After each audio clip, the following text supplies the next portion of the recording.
cost of production, so let's start with it. Raise your hands, who's in the farming business here? Or any kind of business, so there's quite a few guys here. Who of you guys know cost of production? Who knows your cost of production on a piece of paper? Who writes it down? Okay, who of you guys actually use that information also to develop a budget for next year? It becomes quite a bit, I guess. So, just to point out, there's only, and Rick will talk about that also here after me, but there's only 20% of the farmers that actually use an official farm plan, and part of that is cost of production. And it is proven that actually the cost of production, having that on a piece of paper, helps farmers to become more successful. So as a farm business management specialist within the government, it's our job to actually help you become more successful. So I hope that after today, I at least motivate a few of you guys to actually start doing this kind of work, because it's going to help you be more successful. And I'm going to refer back to a couple of things, to a couple of researches or papers that will actually help you to put that in perspective. And the first one I want to talk about is an excerpt that was done. It's a report that's Seeds for Success, which is Enhancing Canada's Farming Enterprises. And it's done by the board of, the Conference Board of Canada. And the Conference Board of Canada is an independent think tank. Like we all know the George Moore Center, which kind of folded a few years back. But this one is a think tank that does similar work, but it's for all of Canada, and they don't care if it's ag or if it's oil or what kind of business it is. They want to be independent, objective, and they do similar work as George Moore Center did. So I want to read an excerpt out of the executive summary to you guys.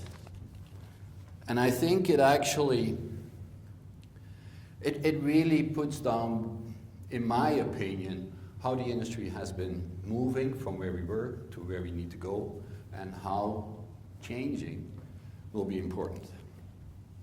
Farming is a sector with long-standing roots and traditions, but it is also one that is undergoing significant changes.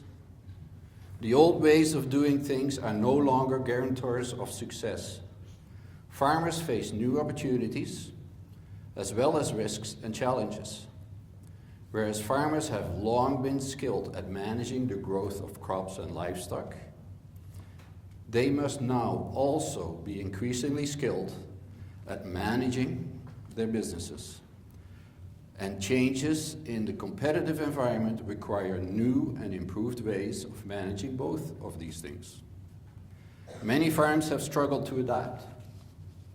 In 2010, almost 30% of Canada's farms lost money rather than making it. Here's another question. Who wants to be in the 30%? Good, nobody. So, I'm going to be convinced that I'm going to have some people picking up here on this with me today. So we all know that change is a concept. We all know that. It's been there for a long time. We've heard people talking about it. But even though we know change is a constant, we're still struggling with it. Why is that? How come we have a hard time adapting? The ability to adapt, and I'm going to, the reasons to adapt, and dollars and cents is going to give you a little bit of behaviors that some farmers do that actually is related to becoming more successful. Here is 4 of them. Rick will talk about the top 7. These are the top 4. One of the things I want to point out on that is actually the financial work that you can do, the paperwork that we all not like so much, but is very important, will help you to become more successful. I'm going to concentrate more on Danny Kleinfelter. Danny is a professor of extension out of the University in Texas, and he is talking about these 10 best practices.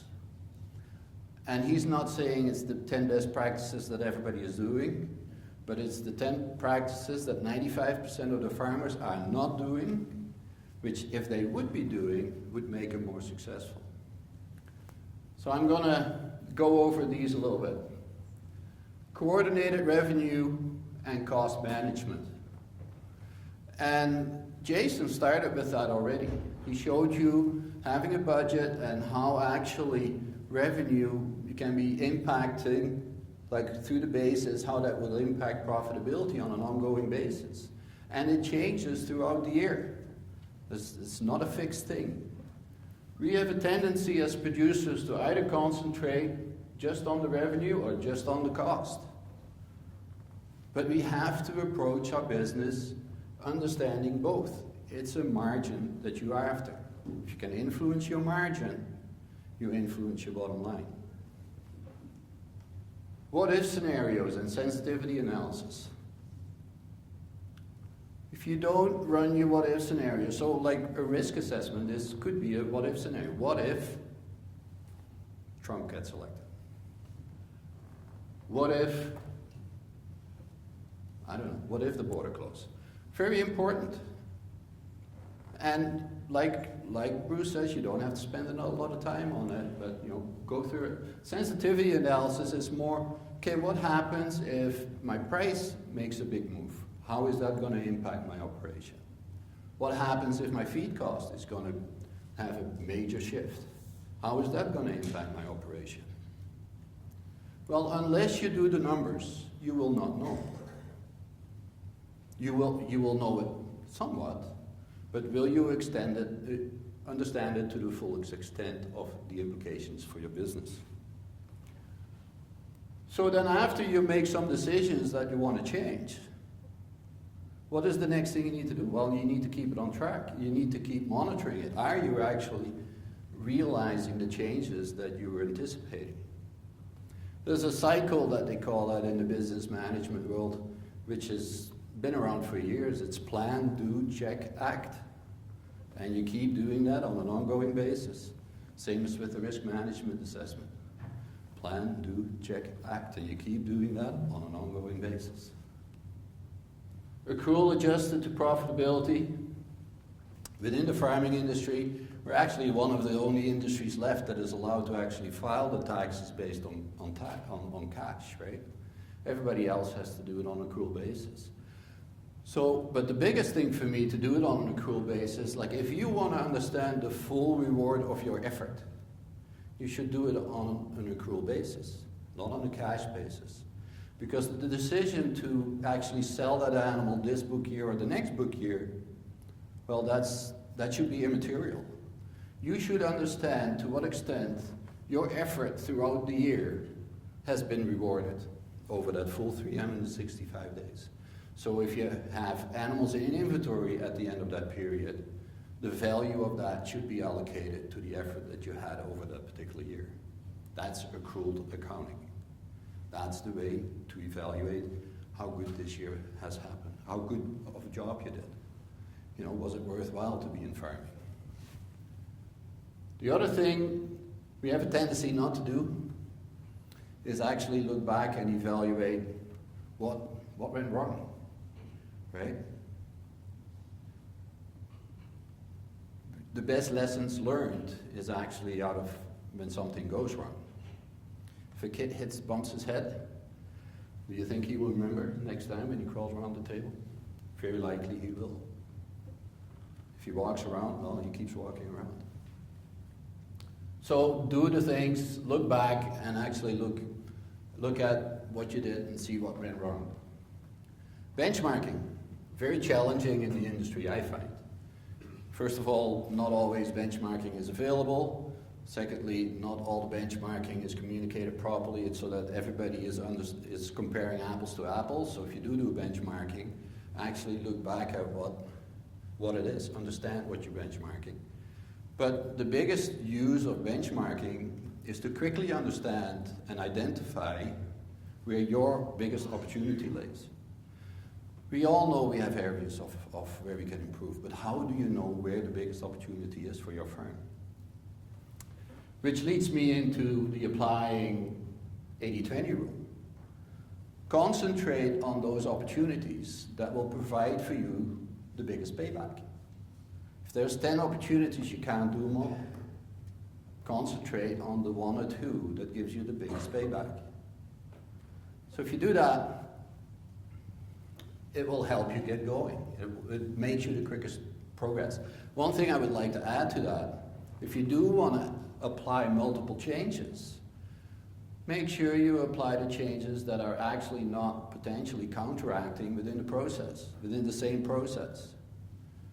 I'm going to use, I can use an example for that. So I'm going to go a little bit back in my past because I've been a pig farmer for 20 plus years. So if you change a focus on pregnancy rate within the hog industry, and you focus on, you try to get it from, let's say, 80 to 85, which is not a very high conception rate, but you can focus on, well, how you put the boars in front and how you feed them at the breeding time. But if you don't understand that actually the process already starts in the farrowing room, how you feed those animals, that will have a big impact on conception rate. So that's one area that you can look at. The other part you can say, if you want to get bigger pigs in the crate, so you feed the sow harder, but you also add creep feed. Now, which one was effective if your litter rate went up? So make changes, but be able to measure them. If you don't measure, how can you manage? 5% rule. 5% rule I find very interesting because you only need actually very small changes in what you try and improve that will have a huge impact on the bottom line. So let's go and explain that a little bit. And I'm going to go and use a 1% rule. And again, I'm going to go outside beef because it might resonate also. Let's go with canola. So let's say we have a 50 bushel an acre crop. We're going to have a profit on a normal 50 bushel an acre crop. We estimate our profit is going to be $100 an acre. So we do 50 bushels at $10. That's $500 of revenue. So we got $400 of expenses, right? What if we increase our yield with 1%? That's half a bushel. Half a bushel at $10, that's $5. What if we decrease our cost of production with 1%? That's 40 cents. Well, for easy calculating, let's make it 50 cents. It's 5.5, that's remember that, $5.50 already, right? So did we do the increase in yield? Price, we still have to do price. If we can do an increase in price of 1%, we were at $10, $10.10, 10 cents times the 50 bushels, that's what, 50 cents again, or $5? I can't calculate anymore, it's 50 cents. So we're somewhere around an increase in revenue on margin of around that $7. Now that's not 1% increase in profitability because that $7 is 100% adding to your bottom line. So the 100% adding to the bottom line actually is about a 7% increase in profitability where you only made a 1% change. How able are you to make a 1% change in your cost, in your revenue, somewhere along the line? The multiples of 1% have a huge payback. Analyzing what to stop doing. So I used this example, this little story to actually illustrate that.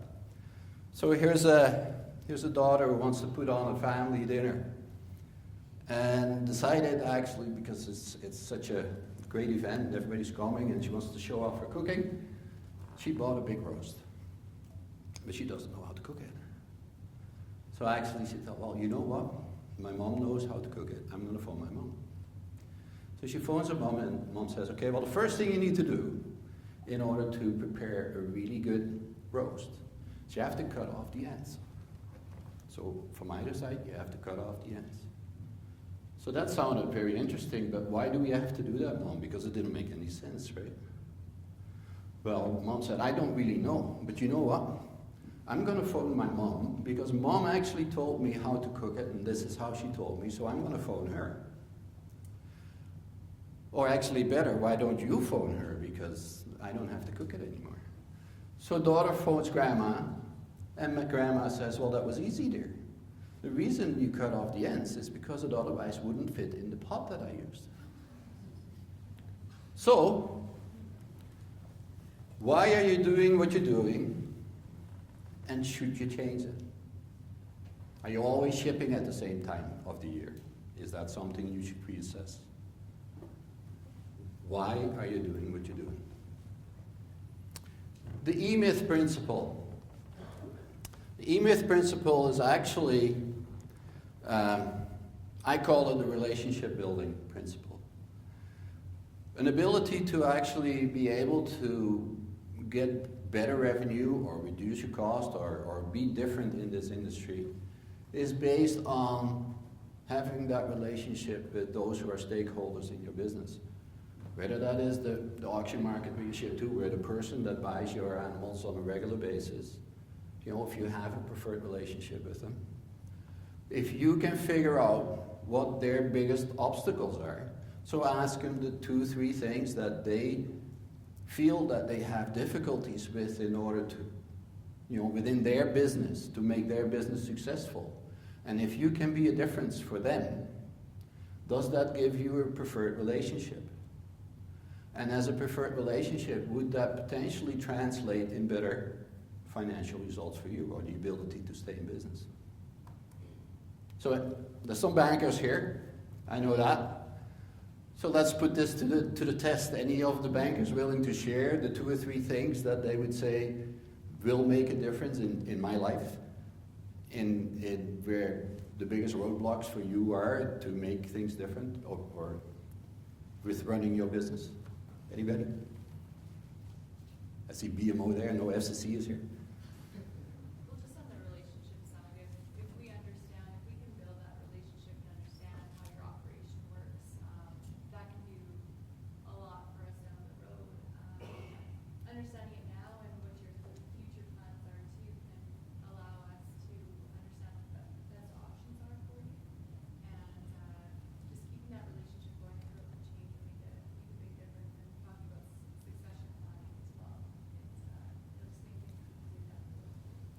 So communicating with you on where the farmer is, where he wants to go, having a plan, business plan, here it is again, and communicating that with you so that you understand where he wants to go, so that you actually can provide him a better service.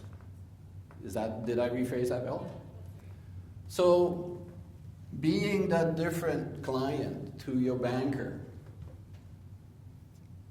how do you think if you can make, what's your name? Janine, if you can make Janine's life easier and build that relationship with you as a producer, do you think that's going to have a long-lasting impact on the profitability or the success of your business? I think it would. So, know your cost of production, past years, this year, next year. Why are you doing it? I'm going to go into a different direction here. But just to show it, this is what Wayne Gretzky said made him different from everybody else. And in my opinion, what it really says is he was looking ahead. So let's visualize that a little bit. Just think that you have 3 darts in your head. And if I ask you, throw them. All of a sudden I'd see all those faces at me. What is he talking about? Right? 3 darts in my hand, I have to throw them. Okay, if I ask you guys now, throw them. Does it make it easier for you to do something with them? Because there's a target? Doesn't mean that you're going to hit the target. But you're closer to the target than you were before, because you actually have a target. So that's what cost of production does. That's what budgeting does. It's not perfect. Doesn't have to be difficult. But it helps you to become more focused and effective. So, in my opinion, it's the first step to your successful future. Okay, let's change this a little bit now.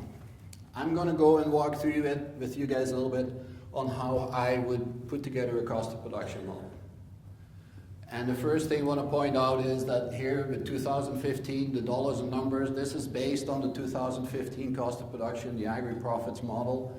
A lot of you guys picked up that piece of paper. It's available on the internet too for you to download to look at. I'm not even going to talk about those numbers. That's benchmarking. Know what they are.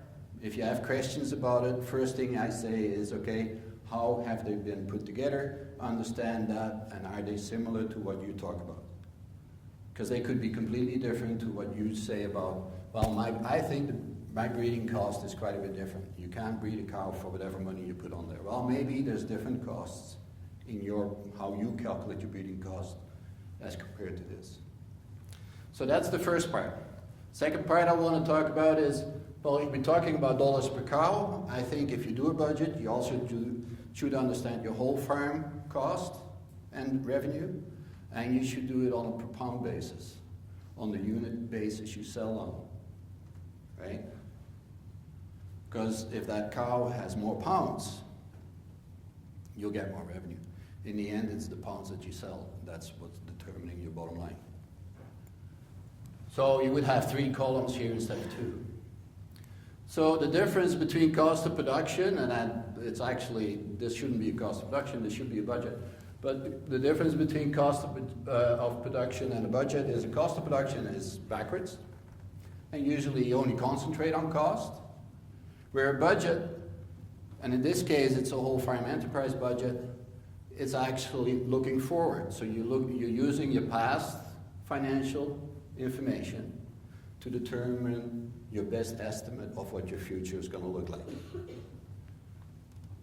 The other part, which I'll get into the next slide.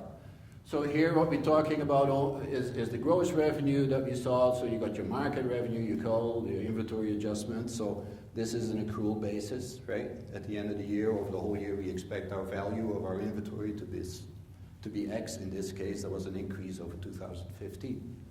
So there's an increase in value. That would be a negative if we are in times like we are today, where the prices are going down. So now, this is your gross revenue. Let's talk about the first set of, on the first line on here, gross revenue from enterprise. So if you start putting together a cost of production model, your cow-calf operation versus your heifer raising versus your grasses versus your backgrounding versus your feedlot versus the effort you put in on the land side. And not even to talk about purebreds, if you do have purebreds. Those are all different businesses within your business. Understand how they interact. Understand how they function, but treat them separate. Yes, you may make the decision that I do this, I raise my own heifers, but understand that because you made that decision, there's consequences. Because you choose at that point to accept a higher or lower cost of production because of that decision that you made. Now, in a year where you find that you're pressured on revenue, so that your profitability is going to be pressured, understanding the impacts of those decisions will help you make different decisions. And I'm not here to say whether A is better than B or C. Like, that's your business. You have to understand why you do it and accept the consequences for it. So in this case, production cost, any cost that we talk about here, production cost, are the direct cost that you have on your business. So if you have 100 cows or 200 cows, each increase of a cow on your herd, that's the increase of expenses that you're going to incur within your herd. The way to improve or change on that is an annual decision. It's a completely different interaction than all the other expenses. Feed and bedding, we already know about 60, 65, 70% of the feeding cost for your herd next year, right? Fed, replacement cost, whatever it is, breeding cost, you have a pretty good idea what that is right now. Will it change? Well, maybe it will. You might make some changes within your farm, within your production model in order to influence that. That's a decision that you then can monitor. Anyway, after we do the production cost, we now have the gross margin.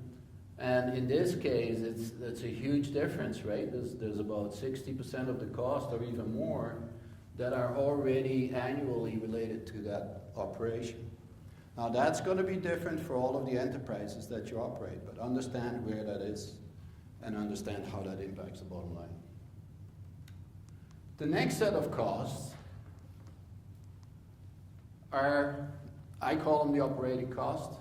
So these expenditures, really, usually we have a hard time to allocate them to any one different enterprise. Because whether we do that piece of equipment that you use, that you have running on the farm, you're going to be using it for feeding the cows, the tractor, but you're also going to be using it to put in the crop or take off the hay. So that's a different enterprise. You can make it very detailed, it doesn't have to, it all depends on how much time and effort you want to spend into it. But in essence, the more allocated, the better you have your information, the better you can understand what the consequences are of the decisions that you make, so the better you can control or manipulate your profitability. Make sense? These expenditures, though, usually we're looking at a timetable, 5 to 10 years. You buy a tractor, some people run it till it's brown, but some people run it, maybe 2-3 years because they like the new paint. Understand the impact of that. Understand how that relates to your cost of production.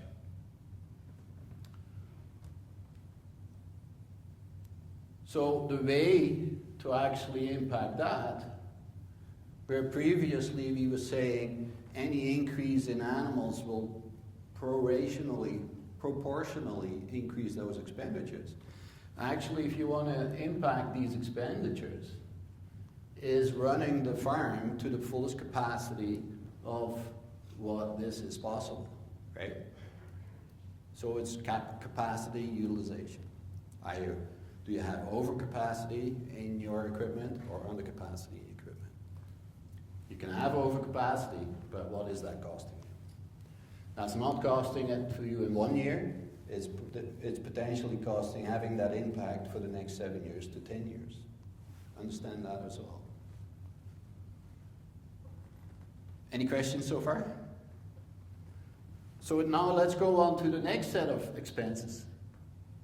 So now we're talking buildings, taxes, loans. So depending on the amount of loans that you carry, that'll have an impact on your profitability. Usually land expenses, like if there's a loan on land, that will have an impact on that. Taxes. These expenditures don't change much from year to year. They're very consistent. You buy a piece of land, that piece of land, the length of the term of that loan is where your expenditures will be. Depreciation on buildings, that's a 20-year term, right? So these numbers will not change that much. It's going to be very consistent. So even considering with this will be more variable than these expenditures.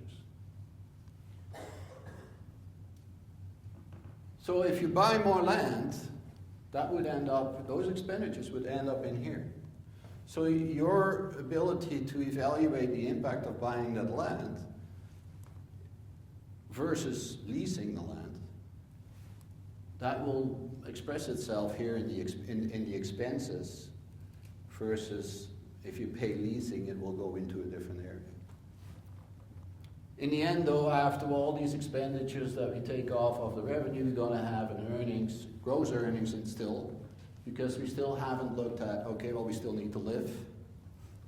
And then if we do have other revenues from the farm, not from the farm, but other revenues that you're going to be bringing in either off-farm income or lease revenue, So activities, revenue that is generated by activities that are not generally related to the activities of the enterprises identified earlier, that will come into play right here.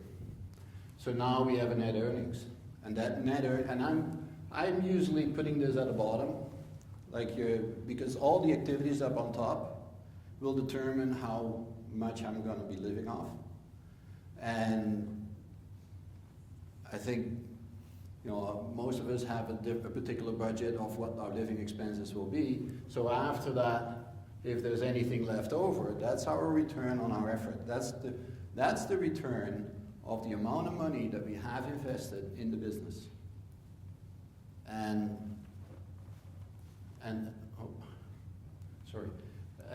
if that is a decent amount, that will then compare to other parts of the industry. And Rick will talk about that. So how do you compare with those investments, the money that you invested in your business?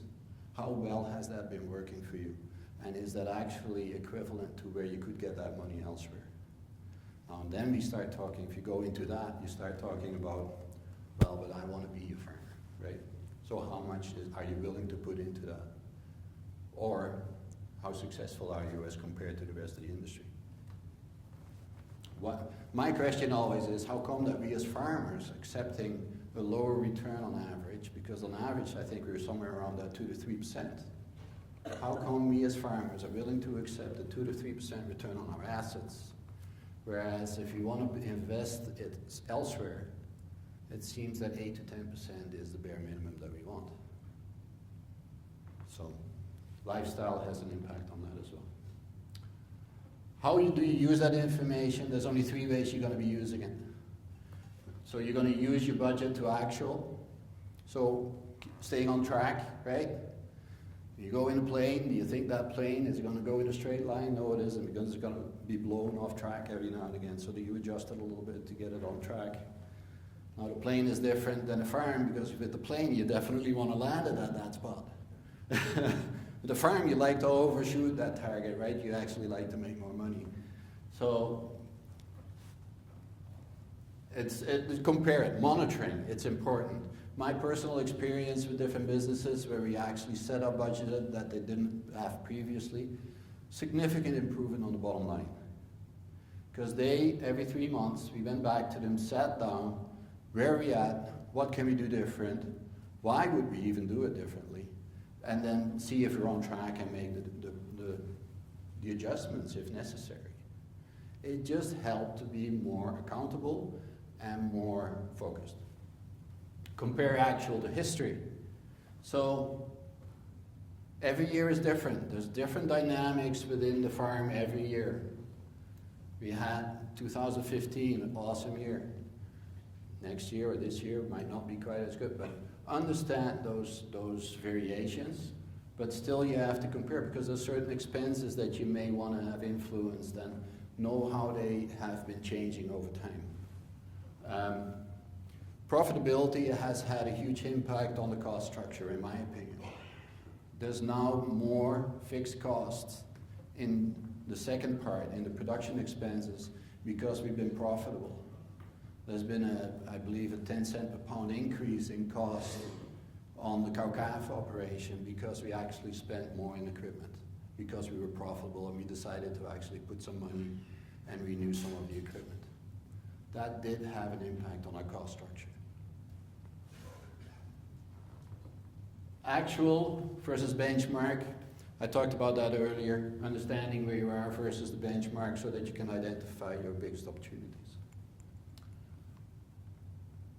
A few tools. I'm almost done with my presentation. I thought, there's lots of tools available. Like, if you search the internet, pretty much any state in the US, any province in Alberta, they have lots of tools available that you can use and download. Western Beef Development Center, I found, had a tremendously valuable tool, and they have the whole website, they have 25, 26 different, little videos on the website that actually explains how to use the program. Very easy to use, and it actually splits it up in the enterprise, so it will allow you to do that. Other programs And I know everybody loves doing it. So your financial bookkeeping, if you use electronic systems, they're easily to set up to actually include budgeting in there. Set up your budget, put it in there, organize your expenses so that they make sense. So group your expenses according to operating expenses, production expenses, and overhead expenses so that you can monitor. And then right away you will be able to actually keep yourself on track. Very easy to do. If you have any more questions on these things, you can always contact us on that as well. So this is my end slide. And it speaks for itself. Any questions?